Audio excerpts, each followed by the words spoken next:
इस चौंका देने वाली कहानी की शुरुआत होती है मैरी नाम की एक छोटी लड़की को दिखाते हुए, जो कि एक सुनसान और अंधेरी जगह पर जाकर खड़ी हुई थी। उस लड़की के हाथ में एक चाकू था जो कि एक पेड़ के पास जाकर वहां क्रॉस बना रही थी। अब तो उस जगह पर बहुत ही तेजी से बारिश आना स्टार्ट हो गई और बिजली भी कड़क रही थी। कुछ देर बाद वहां पर उस लड़की की मदर मैरी आ जाती है, जो कि अपनी बेटी को लेकर पास ही वाले घर के अंदर चली गई। दरअसल ये घर एम्ब्रोस नाम की एक चुड़ैल का होता है जो काले जादू किया करती थी, और मैरी को तो इसी चुड़ैल से एक बहुत ही इंपॉर्टेंट काम था, जो कि उससे जाकर बात करने लगी। एम्ब्रोस नाम की वो खतरनाक चुड़ैल तो मैरी से पूछने लगती है कि आखिर तुम्हें क्या काम है। तब जाकर मैरी ने बताया कि मुझे अपनी एक दुश्मन जो कि एक लेडी है, उसके ऊपर शैतान का कब्जा कराना है और उसे प्रोसेस कराना है, जिससे कि वो बहुत ही ज्यादा तड़पे और कभी वापस ना आ पाए। एम्ब्रोस नाम की उस चुड़ैल ने कहा था कि तुम्हारा काम हो जाएगा, मुझे सिर्फ इसके बदले बहुत सारे पैसे और उस इंसान का ब्लड चाहिए। मैरी ने तो एम्ब्रोस को काफी पैसे भी दिए और उस इंसान का ब्लड भी दिया जिसके ऊपर वो डीमन से कब्जा कराना चाहती है। एम्ब्रोस ने कहा कि तुम्हारा काम बहुत ही अच्छी तरीके से हो जाएगा, जिसका भी ये ब्लड है उसके ऊपर डीमन हावी हो जाएगा और उसे अपनी दुनिया में लेकर जाएगा।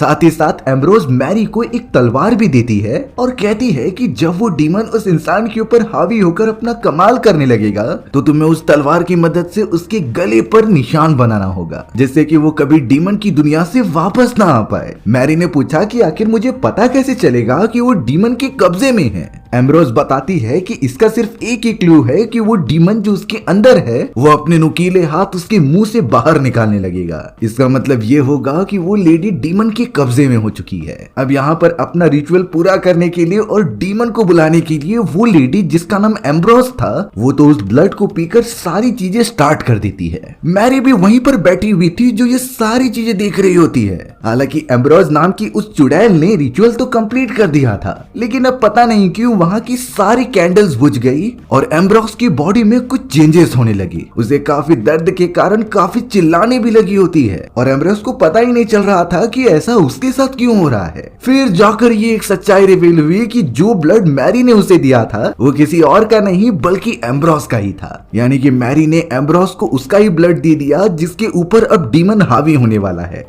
डीमन धीरे धीरे एम्ब्रोस की पूरी बॉडी पर कब्जा करने लगा था। एम्ब्रोस तो मैरी के ऊपर चिल्लाते रहती है कि आखिर तुमने ऐसा क्यों किया, लेकिन अब शायद काफी देर हो चुकी थी क्योंकि डीमन ने अपना कमाल दिखाना स्टार्ट कर दिया होता है। वो तो धीरे धीरे उसके पूरी बॉडी का स्ट्रक्चर चेंज करने लगा था, जैसे कि वो कोई इंसान हो ही ना। उसके मुंह से तो हाथ भी निकलने लगे थे, जिससे कि मैरी समझ गई कि उसे गले पर निशान बनाना है। मैरी तुरंत ही आगे बढ़कर तलवार की मदद से उसके गले पर क्रॉस का निशान बनाती है। फिर जाकर मैरी अपनी बेटी को बुला रही थी जो जल्द से जल्द घर में आती है। उसकी बेटी को देखकर अब एम्ब्रोस काफी चौंक गई, इसीलिए वो तुरंत उसके पास चली गई और उसके मुंह की तरफ फेस कर दिया। एम्ब्रोस चाहती थी कि उसके अंदर जो डीमन है वो उसकी बेटी में ट्रांसफर हो जाए, लेकिन मैरी की बेटी ने उस हाथ को बहुत ही तेजी से काट लिया, जिससे कि एम्ब्रोस और उसके अंदर मौजूद डीमन घर के अंदर गिर जाते हैं। मैरी अपनी बेटी को सही सलामत लेकर बाहर की तरफ भाग गई और वहां से दूर चली गई। यहाँ पर अब उस डीमन ने तो एम्ब्रोस को बहुत चोट पहुंचा दी और उसे घर के अंदर ही कैद करके रखा। हमें अब एम्ब्रोस के कमरे में एक बुक दिखाई जाती है जिसके ऊपर मैरी की बेटी की फोटो थी,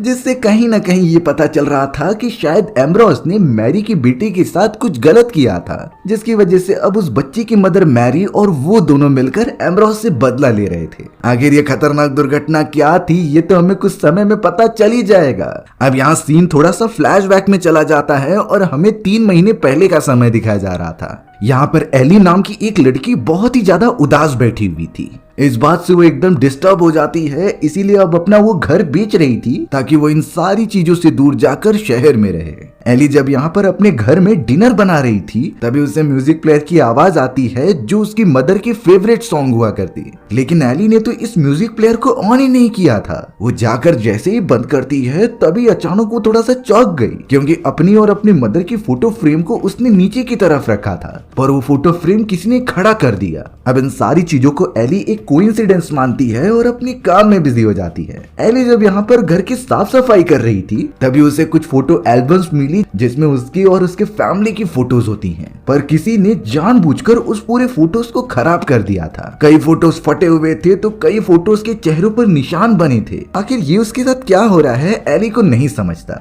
एली को अब एक जॉब ऑफर के लिए कॉल आता है किसी की बेबी सिटिंग करने का, क्योंकि वो तो एक नर्स भी हुआ करती थी। सामने वाला बोल रहा होता है कि हम तुम्हारी मदर को जानते हैं जो कि एम्ब्रोस नाम की एक लेडी की देख रेख किया करती थी, और अगर उनके जाने के बाद तुम उनकी जगह ले सकती हो तो बहुत ही अच्छा रहेगा। एली को ये बात अच्छी लगती है, इसीलिए वो ये सारी चीजें अपने फ्रेंड से डिस्कस कर रही थी। एली की फ्रेंड तो उसे कहती है कि अगर तुम्हें ये जॉब अच्छे पैसों के बदले मिल रही है तो तुम्हें ये करना चाहिए। इसीलिए एली ने इसके ऊपर सोचने का डिसाइड किया। अब यहाँ एली जब अपना चेकअप कराने गई थी तो नर्स उसके हाथों पर एक छोटा सा छेद देखकर पूछती है कि ये क्या है। तब जाकर एली ने बताया कि ये निशान मेरी मदर ने दिया था। मैं जब छोटी हुआ करती थी तो उन्होंने सिरिंज की मदद से थोड़ा सा ब्लड निकाला था, पर अब तक मुझे पता नहीं चला कि ये क्यों हुआ था। एली जब यहाँ पर अपने कमरे में सोई हुई थी तो उसे लगातार यही सपने आने लगे कि उसकी मदर सिरिंज की मदद से ब्लड निकाल रही है। वो तो तुरंत ही आधी रात के अंदर उठ गई थी। जब एली को कमरे के अंदर से आवाज आने लगी तो वो उसे फॉलो करते हुए अंदर जाती है। एली ने जैसे ही दरवाजा खोला तो सामने की तरफ उसकी मदर का घोस्ट खड़ा था जो उसे बहुत बुरा भला कह के हंस रहा होता है। एली उस समय बहुत ही ज्यादा डर गई थी। उसने किसी भी तरीके से वो रात गुजारी और सुबह होने पर अपनी फ्रेंड को सारी बातों के बारे में बताया। एली की फ्रेंड तो उसे कंसल्ट करती है कि तुम्हें किसी दिमाग के डॉक्टर से बात करनी चाहिए। ये सारी चीजें कभी कभी हमारे दिमाग की गलती की वजह से होती हैं जो हमें एक समय के बाद बहुत डरा देती हैं। इसीलिए एली को एक साइकेट्रिस्ट को दिखाना ही चाहिए। एली और उसकी फ्रेंड तो वहां पर बैठकर बातें करने ही लगे होते हैं, तभी अचानक वो म्यूजिक प्लेयर अपने आप ही बजने लगा। ये सारी चीजें अब एली ही नहीं बल्कि उसकी दोस्त भी नोटिस कर पा रही होती है। इसीलिए अब एली ने कहा कि मुझे इस घर से बहुत ही ज्यादा डर लगने लगा है, तो मैं उस जॉब को एक्सेप्ट कर लेती हूँ जिससे कि मैं बिजी रहूंगी। अब यहाँ एम्ब्रोस की देख रेख करने की जॉब के लिए वो निकल पड़ी थी अपने फ्रेंड को लेकर। एम्ब्रोस का घर फॉरेस्ट के बीचों बीच होता है, इसीलिए वो ट्रेवल करते हुए वहां पर पहुंच गए। वहां पर तो एक लेडी थी जो उस घर की केयर टेकिंग करती है। उसने तो एली को घर दिखाया और एम्ब्रोस के पास लेकर चली गई जो कि बेड पर लेटी हुई थी। लेडी ने एली को बताया कि एम्ब्रोस बहुत ही बीमार है और वो कोमा में है। एम्ब्रोस की तो एक बेटी थी जो उसे छोड़कर चली गई, जिसके बाद से ही उनकी ये बुरी हालत हो गई है। अब यहाँ पर वो तीनों कुछ बातें करने के लिए बाहर की तरफ निकल पड़ते हैं। फिर हमें दिखाया गया कि एम्ब्रोस ने अपनी आंखें खोल ली हैं जो पूरी तरीके से अब काली हो गई थी, यानी कि डीमन ने उसके ऊपर कब्जा कर लिया था। एली को तो ये जगह बहुत ही ज्यादा अजीब लग रही थी, लेकिन उसे अपने घर से थोड़े समय के लिए दूर रहना था, इसीलिए वो ये जॉब के लिए हाँ कर देती है। एली की दोस्त अब उसे वहीं पर छोड़कर चली गई क्योंकि एली आज से ही काम स्टार्ट कर रही थी। अब एली यहाँ पर देख रेख करने के लिए एम्ब्रोस के पास चली जाती है जो कि उससे बातें करने की कोशिश कर रही थी। एली ने जैसे उसके ऊपर से कपड़ा हटाया तो पता चला कि एम्ब्रोस के पैर पर बहुत ही चोटों के निशान हैं और ये निशान ताजे ताजे लग रहे थे। तभी अचानक एम्ब्रोस होश में आने लगी और उसकी बॉडी एकदम से कांपने लग जाती है। एली को तो कुछ नहीं समझ रहा था कि आखिर वो क्या करे, लेकिन थोड़ी देर में ही एम्ब्रोस की बॉडी नॉर्मल हो गई और एली बाहर की तरफ आ गई। एली को अब पता नहीं क्यों अपनी मदर की आवाज आ रही होती है, इसीलिए वो आवाज का पीछा करते हुए गार्डन एरिया में चली गई। फिर हमें वहां दिखाया गया कि मैरी की बेटी उसे लगातार देख रही है। हालांकि एली ने अभी तक उसे आइडेंटिफाई नहीं किया था और उसे देखा भी नहीं था, इसीलिए अब एली बिना कुछ सोचे समझे एम्ब्रोस की देखभाल करने के लिए चली जाती है। थोड़े समय के बाद यहाँ पर एली की आंख लग गई, लेकिन अब अचानक एम्ब्रोस के मुंह के अंदर से वही डीमन का हाथ बाहर निकलता है जो कि एली की बॉडी में जाने की कोशिश कर रहा था। पर ऐसा करता है इससे पहले फोन रिंगिंग होने लग जाता है, जिस वजह से एली उठ गई और उस डीमन को वापस एम्ब्रोस की बॉडी में जाना पड़ा। एली तो जाकर कॉल उठाती है और ये उसकी फ्रेंड ने किया था जो उसकी हालचाल ले रही होती है। तभी अचानक खिड़की के ऊपर कोई सेफ फेंक कर मार रहा था। एली ने जब जाकर चेक किया तो उस एप्पल के ऊपर एक नोट भी लिखा था। नोट पर साफ मेंशन होता है कि यहाँ से चले जाओ नहीं तो तुम्हारी हालत बहुत बुरी हो जाएगी। एली तब ज्यादा डर गई जब उस एप्पल के अंदर से कीड़े निकल रहे होते हैं। वो इतना ज्यादा डर गई कि उसने तुरंत ही पुलिस ऑफिसर को कॉल कर दिया। वो ऑफिसर अब वहां आकर जांच पड़ताल करता है तो उसने सिंपली एली को कहा कि जरूर ये किसी की शरारत होगी, लेकिन वो पुलिस ऑफिसर एली को एक बार वार्न करता है क्योंकि उसने ने इस जगह पर कई सारे केसेस होते हुए देखे हैं। एक तरीके से लोग कहते थे कि यहाँ कोई बुरी आत्माएं रहती हैं। एली को तो इन बातों से और भी ज्यादा डर लगने लगा, पर अब वो कर भी क्या सकती थी, उसे कुछ समय के लिए यहाँ काम ही करना पड़ेगा। अब यहाँ पर हमें अगले दिन एली जॉगिंग करते हुए दिखाई जाती है, जो कि अपने सेहत पर काफी अच्छा ध्यान दे रही थी। लेकिन उन झाड़ियों में मैरी की बेटी भी मौजूद थी, जो एली को लगातार फॉलो करती है। एली को तो मैरी की बेटी दिखाई भी देती है, जो उससे बात करने की कोशिश करने लगी, लेकिन मैरी की बेटी वहां से तुरंत ही भाग जाती है। अब यहाँ पर एली को अपनी फ्रेंड का कॉल आता है, जो कि उसे बता रही थी कि मैंने उस घर की केयर टेकर के बारे में कुछ इन्फॉर्मेशन निकाली है, लेकिन जब तक मुझे प्रॉपर श्योरिटी नहीं मिल जाती तब तक तुम अपना ख्याल रखना। यानी कि एक तरीके से एली की दोस्त उसे वार्न कर रही थी कि वो सावधान रहे। अब एली जब यहाँ पर काम कर रही थी, तभी अचानक उसे एक कमरे में से कुछ आवाजें आने लगी। लगातार सुनने पर ऐसा लग रहा था कि कोई अजीब तरीके का स्पेल पड़ रहा है। यहाँ पर अब हमें एम्ब्रोस को दिखाया गया, जिसके मुंह के अंदर से कुछ मक्खियां बाहर निकल रही थी। एली अब तुरंत ही एम्ब्रोस के कमरे में चली गई, क्योंकि उसे लगने लगा कि एम्ब्रोस की बेटी वापस आ चुकी है। लेकिन उस जगह पर एम्ब्रोस के अलावा कोई भी नहीं होता। हमें तो एली की फ्रेंड को दिखाया जाता है, जो पूरी इंफॉर्मेशन कलेक्ट करने की कोशिश कर रही थी। हालांकि उसे अभी तक केयर टेकर के बारे में कुछ पता नहीं चला होता। उसे सिर्फ एम्ब्रोस के बारे में इतना आइडिया होता है कि उसकी एक बेटी हुआ करती थी, जो कि बहुत समय पहले ही मर चुकी है। अब एक दिन यहाँ अचानक एली से मिलने के लिए मैरी और उसकी बेटी आ गई थी। मैरी तो यहाँ पर अपनी बेटी की इस हरकत के लिए एली से माफी मांगती है, क्योंकि उसने ही वो एप्पल और नोट फेंका था। लेकिन यहाँ मैरी भी कह रही थी कि तुम्हें यहाँ बिल्कुल नहीं होना चाहिए। ये बहुत ही खतरनाक जगह है, जहाँ पर तुम्हारा सिर्फ यूज किया जाएगा। एली को तो ये बातें समझ में नहीं आती कि मैरी क्या कह रही है। तब जाकर मैरी ने बताया कि जिस बूढ़ी औरत की तुम सेवा कर रही हो, वो तो कुछ समय पहले ही मर चुकी है, और जो अभी अंदर मौजूद है वो डीमन है, जिसने कि एम्ब्रोस की बॉडी पर कब्जा किया था। एम्ब्रोस की बेटी और वो दोनों ही मारे गए, जिससे कि अब उनके अंदर मौजूद डीमन किसी दूसरे बॉडी की तलाश कर रहा है, और वो जवान बॉडी और कोई नहीं बल्कि तुम ही हो, यानी कि एली।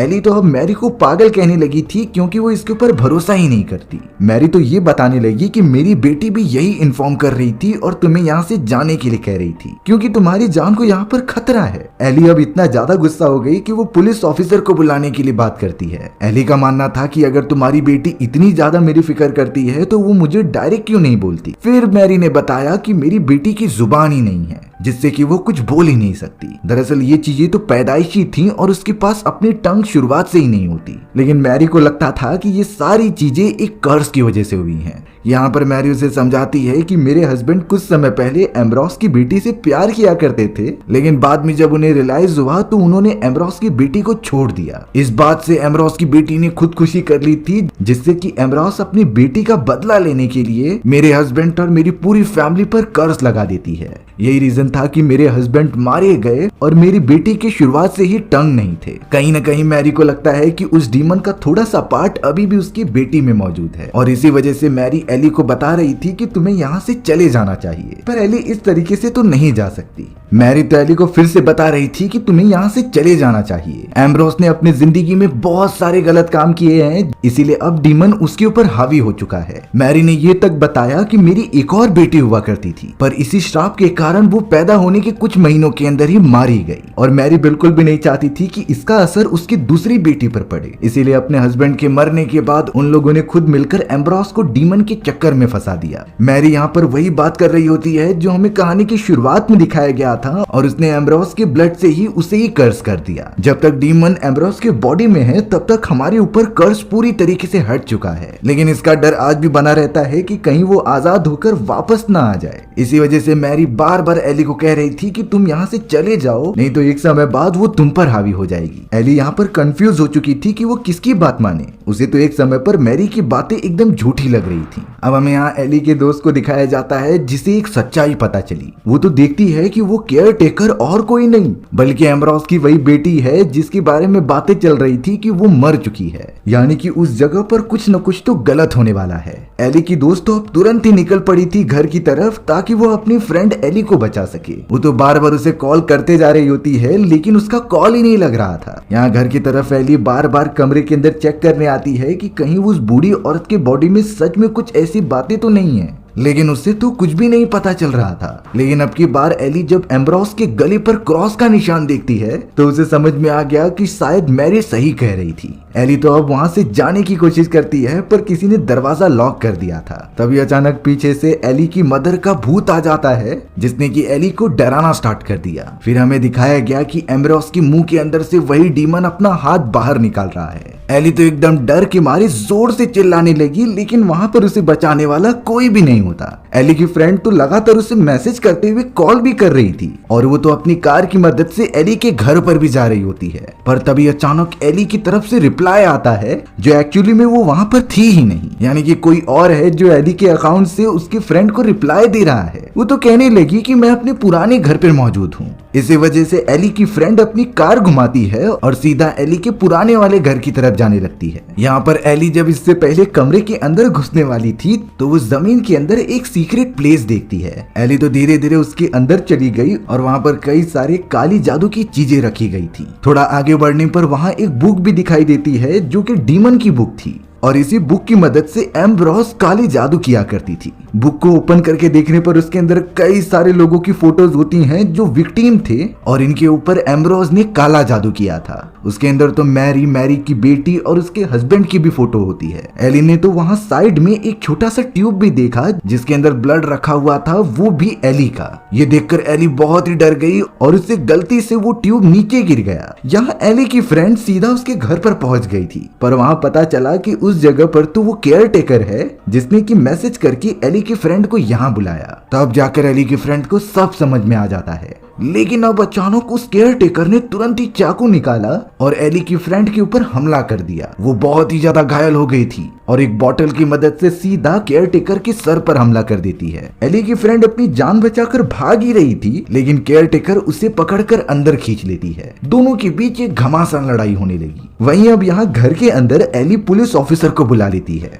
जिससे कि पुलिस ऑफिसर अब अपनी इन्वेस्टिगेशन करने लगा कि आखिर एली को प्रॉब्लम क्या हो रही है और उसके ऊपर कौन हमला कर रहा है। एली तो यहाँ पुलिस ऑफिसर को बताने लगी कि जिस बूढ़ी औरत की मैं देख रेख कर रही थी वो तो पहले से ही मर चुकी है। पर वो ऑफिसर इस बात से मान ही नहीं रहा था। उसे तो कमरे के अंदर से कुछ आवाजें आने लगी तो वो देखने के लिए अंदर चला गया। पर पुलिस ऑफिसर बहुत ही बहादुरी से कमरे के अंदर घुसता तो है, पर अगले ही मोमेंट में उसके ऊपर एम्ब्रोस के अंदर मौजूद डीमन ने हमला कर दिया था। वो तो पुलिस ऑफिसर के ऊपर कूद पड़ी और उसे बहुत ज्यादा डैमेज देने लगी। कुछ देर तक पुलिस ऑफिसर के बाहर ना आने के कारण एली जब अंदर जाती है तो उसने देखा कि वो खतरनाक डीमन पुलिस ऑफिसर की बॉडी को खा रही थी। यह सीन इतना ज्यादा डरावना लग रहा था कि एली तुरंत ही बाहर निकल के भाग गई। बाहर एक और फीमेल पुलिस ऑफिसर मौजूद थी जिससे कि वो सारी कंडीशन समझाने की कोशिश करती है। वो बोल रही थी कि इस घर के अंदर एक डीमन है जिसने कि पहले पुलिस ऑफिसर को जान से मार दिया, लेकिन वो लेडी पुलिस ऑफिसर कुछ कर पाती इससे पहले एली की फ्रेंड अपनी कार लेके आकर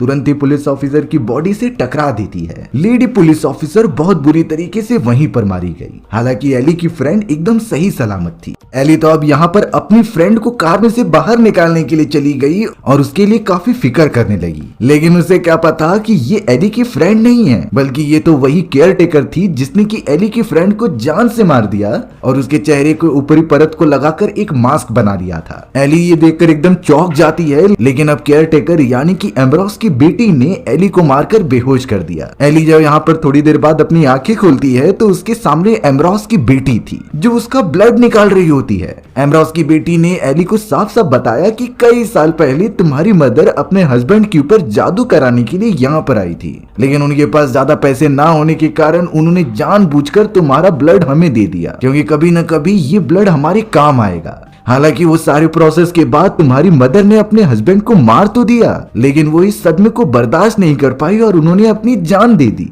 और एली ने तो अपनी ट्यूब में रखी गई ब्लड को तोड़ दिया होता है, जिसकी वजह से एम्ब्रोस की बेटी उसका ब्लड सैंपल कलेक्ट कर रही थी। एली ने सिर्फ इतना पूछा कि आखिर तुमने मेरे दोस्त को क्यों मारा। एम्ब्रोस की बेटी कुछ जवाब नहीं देती और उसे एक पंच मारकर बेहोश कर देती है। थोड़ी देर बाद हमें दिखाया गया कि एम्ब्रोस की बेटी ने अपनी मदर और एली को साइड में रखा है, वो भी एक सर्कुलर पाथ के अंदर जो रिचुअल का एक हिस्सा था। एली तो अब एक बहुत ही खतरनाक रिचुअल परफॉर्म करने की तैयारी कर रही थी, जिसमें कि वो अपने मदर के अंदर मौजूद डीमन को निकालकर एली के अंदर डाल देगी, जिससे एम्ब्रोस एकदम से सही सलामत हो जाए। एली चिल्ला रही थी कि ऐसा बिल्कुल मत करो, पर वो पूरी तरीके से फंस चुकी थी। यहाँ एम्ब्रोस की बेटी ने अपना सारा रिचुअल स्टार्ट कर दिया और अब एम्ब्रोस की बॉडी में से वही खतरनाक डीमन बाहर निकलने लगा होता है। पर तभी अचानक वो डीमन एम्ब्रोस की पूरी बॉडी को फाड़ने लगा। देखते ही देखते एम्ब्रोस वहीं पर खत्म हो जाती है और उसकी बेटी एकदम चौंक गई, क्योंकि वो तो अपनी मदर को जिंदा करना चाहती थी। डीमन ने तो उसे ही जान से मार दिया। डीमन को साइड में एली की बॉडी दिखती है, इसीलिए वो उसके ऊपर हमला करने लगी। पर तभी अचानक वहां पर मैरी आ जाती है, जिसने एम्ब्रोस की बेटी पर हमला किया और उससे गला दबाकर मार दिया। मैरी तो अब एक बुक के अंदर से स्पेल्स पढ़ने लग गई थी, जो डीमन के खिलाफ होता है। डीमन फिलहाल के लिए एली से दूर हटकर मैरी के ऊपर आ गया और उसे चोट पहुंचाने की कोशिश की। यहाँ पर मैरी को बहुत ज्यादा दर्द हो रहा होता है, लेकिन तभी एली एक चाकू लेकर डीमन के पीछे जाकर क्रॉस का निशान बना देती है, जिससे डीमन को काफी दर्द हो रहा था। वहां पर मैरी की बेटी भी आ गई, जिसने डीमन की बॉडी पर आग लगा दिया और उसे अंदर की तरफ फेंक दिया। देखते ही देखते वो छोटी सी आग पूरे घर के अंदर फैल गई। डीमन के साथ वो सारे लोग वहीं पर जलकर मर जाते हैं। एली, मैरी और उसकी बेटी तुरंत ही बाहर की तरफ आ गए थे। एक तरीके से उन तीनों ने मिलकर डीमन से जुड़ी हुई सारी चीजों को खत्म कर दिया था। इसी तरीके से अब एली हमेशा हमेशा के लिए आजाद हो चुकी थी और अब वो जहां चाहे वहां जा सकती है। हमारी ये कहानी भी यहीं पर खत्म हो गई। सो व्यूअर्स, आपको ये स्टोरी कैसी लगी कमेंट सेक्शन में बताना भूलना मत। और अगर आपको मेरा एक्सप्लेनेशन 1% भी अच्छा लगा होगा ना, तो वीडियो को लाइक एंड चैनल को सब्सक्राइब जरूर कर देना। मिलते हैं इसी तरीके के मजेदार वीडियोस में, तब तक के लिए बाय बाय।